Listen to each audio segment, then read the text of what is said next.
આજ રોજ ગુજરાતમાં અત્યારે આમ આદમી પાર્ટીનો વ્યાપ વધી રહ્યો છે।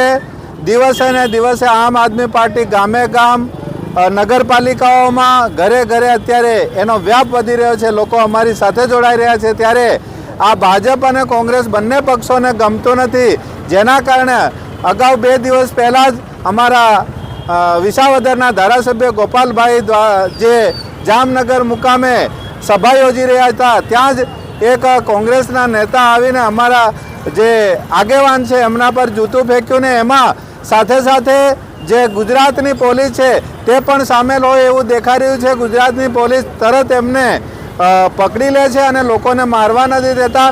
ખરેખર આ અમારી આમ આદમી પાર્ટી અત્યારે જે મુદ્દા પર લડી રહી છે તે જોતા અત્યારે અમારી ગુજરાતમાં તાલુકા પંચાયત જિલ્લા પંચાયત તમામ બની રહી છે। એના માટે અમારા દાહોદમાં પણ આ લોકોએ ઘણા બધા અમારા આગેવાનો પર ખોટા કેસો કર્યા છે, ખોટી મારામારી કરે છે। પણ અમારા આમ આદમી પાર્ટીના તમામ સૈનિકો એવા છે કે એમનું માથું જાય છતાં એ લડવા તૈયાર છે।